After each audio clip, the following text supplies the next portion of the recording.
Assalamualaikum warahmatullahi wabarakatuh.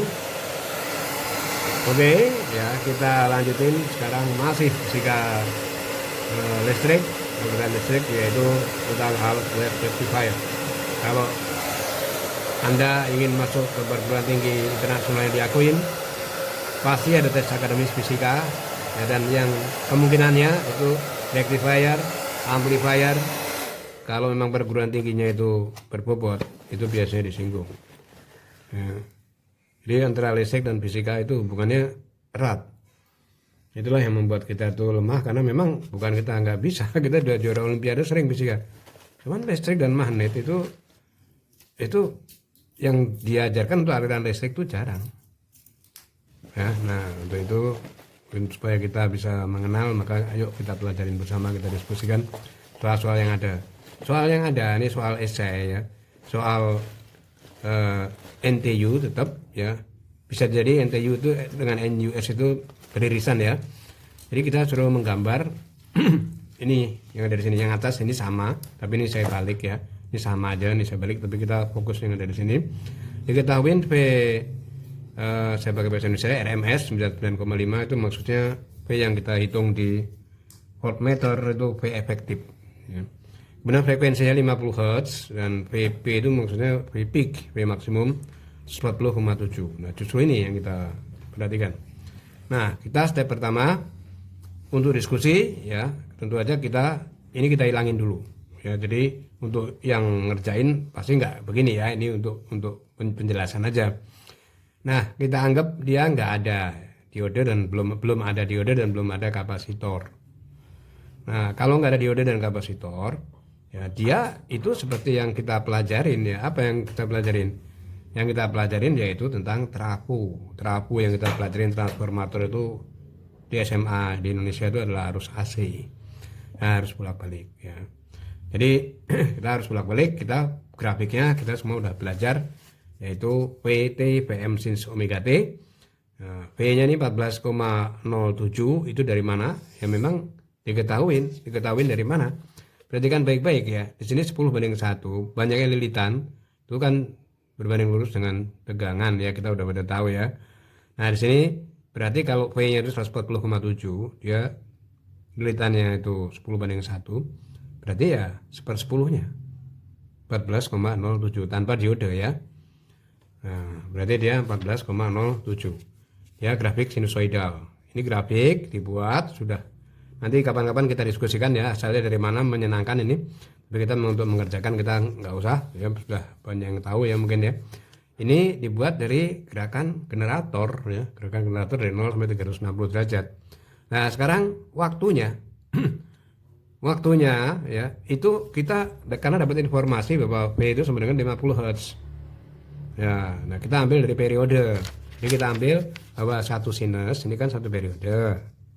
Kita ambil aja dari sini. Di sini ke sini satu periode. Berarti ini 0,02. Dari mana asalnya? Ya kan ini T. Bahwa T kan sama dengan 1/F. Diketahui 1/50. Berarti dia sama dengan, betul kan dia 0,02 sekon. Ini 0,02, 0,01, ini 0,05. Ini min. Ya, min 14,07 juga di sini ya. Nah, waktunya itu adalah sama ya. 14,07 ini minus ya, waktunya dia. Jadi ada perubahannya, itu adalah perubahan antara P dan T. Itu begitu terus ya, kita udah tahu tanpa diode ya dan tanpa kapasitor.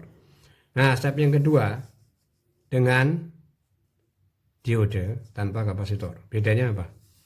Untuk satu diode, perhatikan baik-baik ya, untuk satu diode di sini. Pertama kali ini kita anggap positif ya, dari generator kita anggap positif, itu plus harus mengalir dari tegangan tinggi ke tegangan rendah. Ini plus, ini ya plus ke min. Nah, tanpa berhenti dia terus. Nah, pada waktu dia ke sini itu plus kan, dia nggak mungkin dia akan ke sini karena efek regenerator itu juga ada, karena apa? Karena ada tegangan tinggi ke tegangan rendah. Berarti ini plus, ini plus, ini plus, ini plus. Berarti ini plus, ini min, ini plus. Plus, min, plus, min. Nah, berarti di sininya itu ganti-ganti. Plus, min. Yang kita lihat juga satu aja di sini. Ya, plus, min, plus, min, plus, min. Nah itu terus itu berganti ya. Kapan berganti plus minnya itu? Nah itu juga ada waktunya. Berganti tergantung frekuensinya ya. Frekuensinya tadi kita lihat dari grafik yang ada di sini.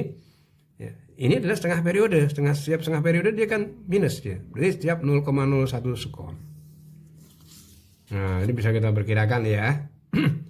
Di situ. Jadi memang di aliran listrik memang dia bolak-balik ya. Itu. Nah, dengan adanya diode yang atas ini ya. Dia ada perbedaannya. Pertama kali bebannya V-nya yang ada di sini, yang di osilator, yang kita lihat di osilator itu adalah 14. Kenapa? Karena dikurangin diode, udah pernah saya jelasin di sini. Dikurangin diode, berarti dia ini jadi 14,07 dikurangin 0,7 besar diode silikon di sini. Berarti dia memang dari katanya 14. V maksimum 14 ya. V minimumnya 0. Kenapa? Nah, kan sudah tahu bahwa diode itu mengarahkan arus. Jadi setelah dia kembali ke sini, kalau dia itu yang bolak-balik itu langsung kayak begitu, kalau ada diode, dia enggak. Ya, kalau ada diode dia ya. Ini dari 0 ke 0,01 ya.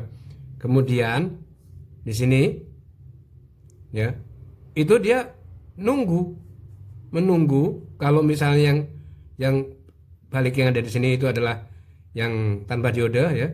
Ini dia enggak. Dia menunggu. Dia selalu searah. Makanya kita adakan searah. Nah, setiap kapan pergantiannya setiap 0,01. Jadi setiap 0,01 dia di sini dia diem. Yang ada diodenya ini dia nggak akan kembali. Kenapa? Dia nggak mungkin menentang yang ada di sini karena diode adalah menyarahkan arus. Dia dari ke sini dia diam. Ya, nunggu sampai generatornya dari 0 ke 180 lagi. Ya, begitu seterusnya. Oke ya. Nah, di situ bedanya. Kemudian kita suruh menggambar ya.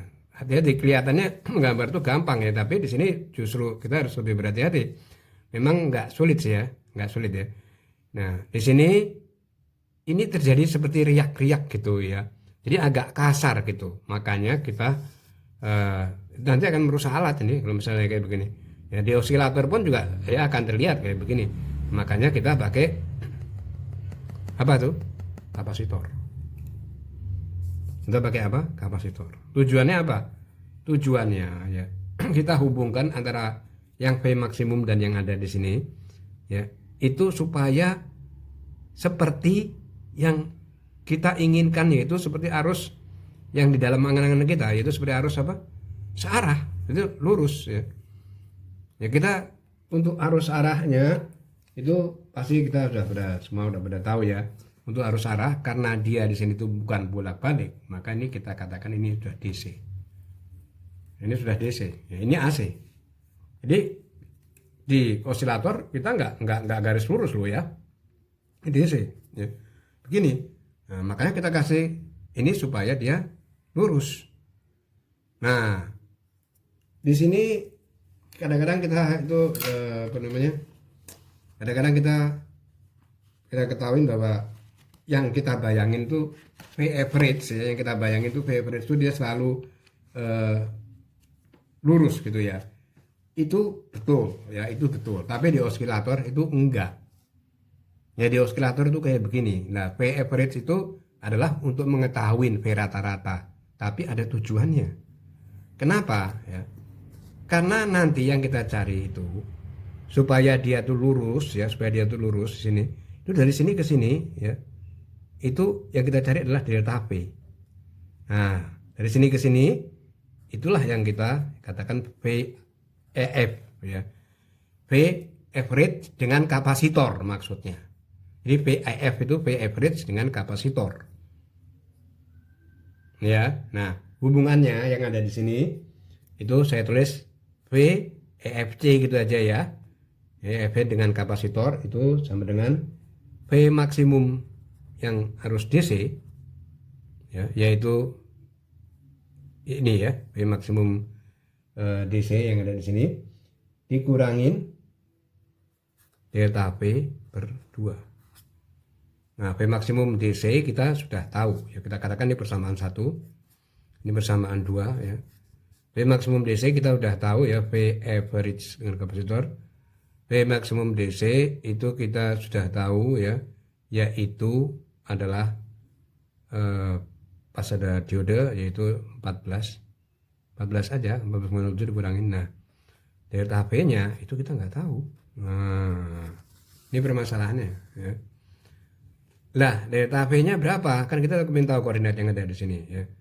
Delta V yang ada itu berapa? Ini setelah ada kapasitor loh ya. Ini VFC ini setelah dikasih kapasitor. Supaya kita tahu. Delta V yang ada di sini kita bisa kita hubungkan ya. Kalau misalnya kita lupa, itu kita ingatkan bahwa Q itu sama dengan I kali T ya. Ya dong ya. Atau Q itu sama dengan C kali P ya, CP boleh. Hubungannya dengan arus dan tegangan ini I kali T waktu. Ini CV. Perhatikan baik-baik.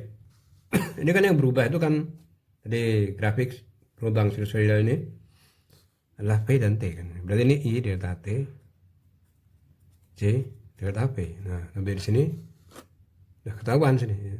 Berarti di sini delta V yang ada yang mau kita cari di sini itu I delta T per C. Itu apa?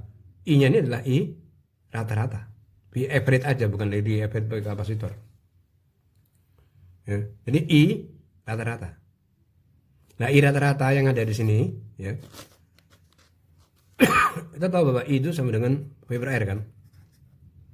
Ya dong, ya. Nah, lalu hubungannya apa itu untuk I-nya ya? Ya, I yang ada di sini R tetap ya. V ini V DC. Inilah I DC di sini. Di sini jelas nggak? Paham ya? Oke, ya. Baik. Saya lanjut. Nah, sekarang ya kita perhatikan baik-baik. Kita ingin mengetahui ini ya, tapi IDC-nya belum tahu. Ini itu ada pada persamaan satu. Ya, yaitu ininya itu adalah 14. Ini 14. Ya, V maksimumnya kan ya. Pi itu ya pi ya 3,14. Ini sama dengan berapa itu? 14 14 4,46. Nah, ini adalah VDC rata-rata, betul di sini. Ini VDC rata-rata ya. Tapi yang di osilator kita nggak lihat ini. Tujuannya ini untuk merancang dengan adanya kapasitor itu kira-kira itu berapa sih ya. Dari sini ke sini itu koordinatnya berapa begitu. Nah, ini kita masukin ya, berarti dia 4,46 dibagi R itu adalah 1 kilo ohm, berarti dia adalah ya 4,46 tapi dia miliampere ya. Nah, di sini kita dapat sudah. Nah, harga yang ada di sini itu adalah I. Ya, kita masukin dengan delta T yang ada ya. Delta T yang ada kita udah tahu tadi 0,02 kan ya. Kita udah ngerti di sini ya. Oke, ya kita masukin. Berarti I yang ada di sini itu 4,46 miliampere. 3 ampere. Delta T-nya itu adalah 2 sekon. Jadinya kapasitor berapa mintaannya? 47 kali 10 pangkat 6. Nah, ini berapa? Ini adalah delta P-nya. Itu ya. Oke, kita hitung ya delta P sebentar. Dia 4,4 dia kali 10 pangkat 5, jadi 4,46 kali 2 dibagi 47. 10 pangkat min 6 nya ke atas, jadi 10 pangkat ini 10 pangkat min 5 ya jadinya. 10 plus berarti delta P di sini itu kira-kira 1,89 volt. Ini delta P-nya. Nah, ini itu adalah ini itu yang ada di sini nih. Ini delta P-nya. Ini harga delta P-nya. Nah, sehingga P-nya ini kita masukin ya. Itu 14 dikurangin delta P per 2. Karena kan dia itu jadi begini jadinya. Ya, jadinya dia nanti dia nggak sampai terjadi kayak riak-riak begitu ya gambarnya. Kalau ada osilator itu bagus ya. Berarti di sini nanti dia begini. Ya, dia begini. Siap ada gelombang. Nah, ini kita ambil tengah-tengahnya, maka kita ambil 2. Dan V average sebagai kapasitor yang DC. Sehingga dia tuh akan lebih smooth. Jadi yang merah ini sudah nggak ada nanti, jadi gambarnya nanti begini. Jadi seperti seakan-akan tuh seperti lurus ya. Makin besar kapasitornya dia makin seperti garis lurus. Jadi bukan garis rata-ratanya yang ada. Oke ya. Jadi ini tinggal kita masukin ya. Harganya tentu aja dia di sini harganya 14 dikurangin berapa tadi? 1,89 per 2 itu adalah V average pada waktu dikasih kapasitor. Sehingga pada waktu di osilator nanti kita melihatnya itu grafiknya itu kayak begini. Lembut begitu ya. Nah, ini akan seperti garis lurus begitu. Nah, itu penting ya kalau terjadi apa ya, tegangannya seperti ini nggak kita kasih kapasitor, jadi seperti riak-riak itu tek tek tek, itu aja nggak stabil, akan merusak alat. Makanya tujuannya kapasitor adalah itu. Nah, sekarang kita sudah bisa mengerti ya. Jadi kira-kira itu yang ditanyakan sudah terjawab semua ya. Bahkan saya jelaskan yang tanpa kapasitor dan tanpa diode ya. Nah, di sini kira-kira kayak begini gitu ya. Ke gambar grafiknya itu menjadi yang seperti yang hitam yang kayak begini nih. Nah, jadi sehingga dia lebih smooth yang kayak begini. Itu P, di sini adalah P. Baik ya. Insya Allah bisa diserap ya, bisa dipahamin ya. Baik, terima kasih. Ya, wassalamualaikum warahmatullahi wabarakatuh.